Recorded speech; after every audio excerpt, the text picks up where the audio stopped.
Chers amis, bonjour et bien bienvenue aujourd'hui sur cette vidéo. Donc vous voyez, c'est la grisaille un peu qui m'entoure, c'est normal, on est juste fin janvier. C'est un peu normal qu'on aille ce type de temps, hein.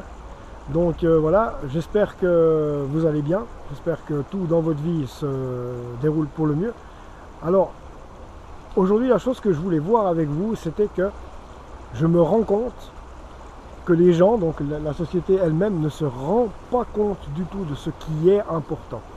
Elle ne se rend pas compte de ce qui est important. Je vous explique. Il y a un club de football ici, comme partout ailleurs, où on veut nous changer le logo du club. Mon Dieu, c'est bien pas grave, quoi.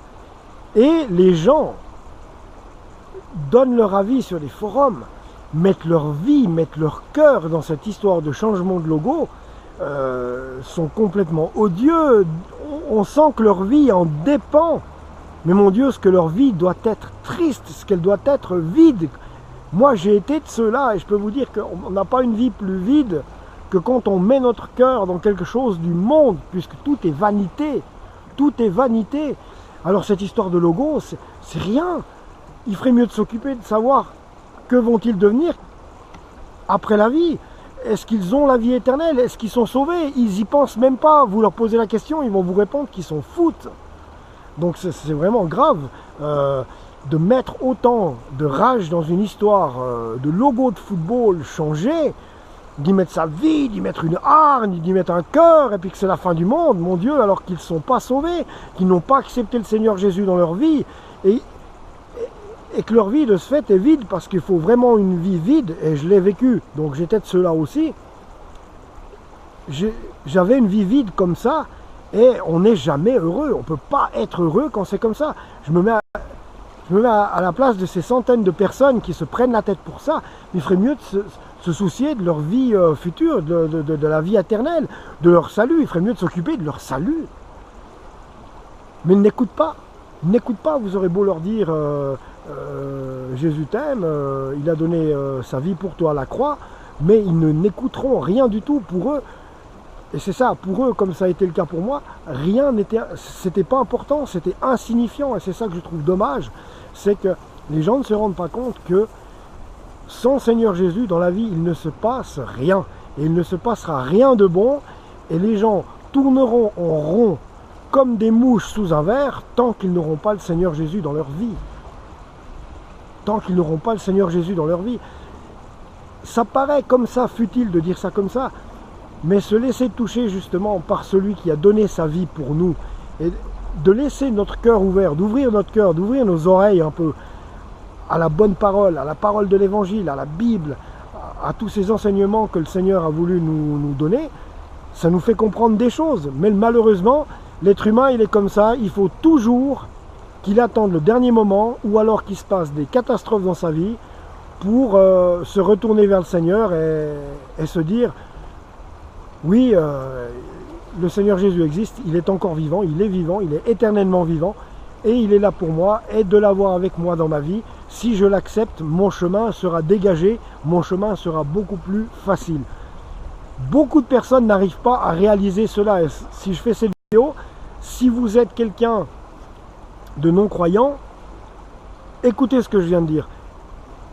Le Seigneur Jésus vous aime, il vous cherche. Retournez-le vers vous, retournez-vous vers lui, pardon, retournez-vous vers lui et donnez-lui votre vie.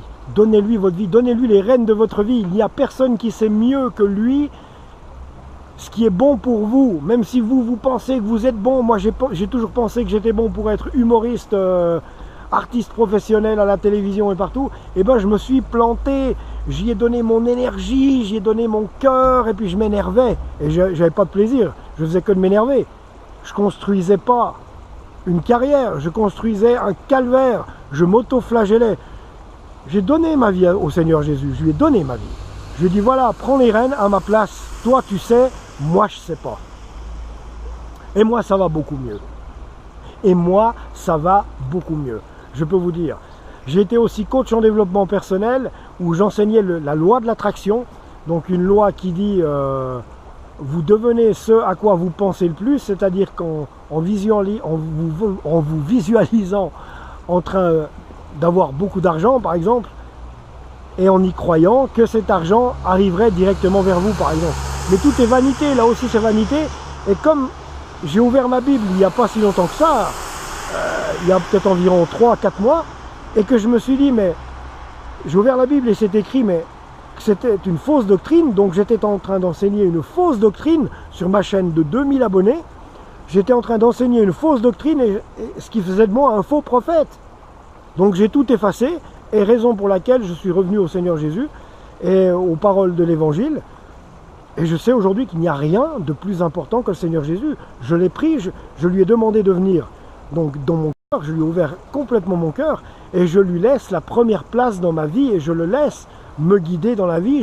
Je lui ai donné les rênes de ma vie, et je ne pense même pas au futur. Je ne me fais même plus de soucis pour le futur, parce que Dieu pourvoira. Tant que je resterai près de lui en foi, Dieu pourvoira. Et il en est de même pour vous. Donc voilà ce que je pensais important de vous dire aujourd'hui. Donc restez dans la foi. Il le dit lui-même dans Jean 15, verset 5. Je suis le cep et vous êtes les sarments. Donc c'est vite vu. Il est le cep de la vigne, nous sommes les sarments. Et pour continuer à pouvoir produire du fruit, le mieux pour un sarment, c'est de rester accroché au cep. Donc si nous sommes les sarments, que le Seigneur Jésus est le cep, restons en contact permanent, tous les jours, à chaque moment, en pensée avec lui. Priez-le, parlez-lui dans la journée, parlez-lui, confiez-lui vos misères, confiez-lui vos inquiétudes. Il répondra, parce que c'est un Dieu vivant. Il est vivant, le Seigneur Jésus est vivant, et ça c'est la meilleure nouvelle qu'on puisse nous annoncer. Voilà. Donc mes bien chers frères, mes bien chères sœurs, chers amis, je vous embrasse. Abonnez-vous à la chaîne, partagez un maximum la vidéo. Quant à moi, je vous retrouve tout bientôt. Abonnez-vous à la chaîne, ciao.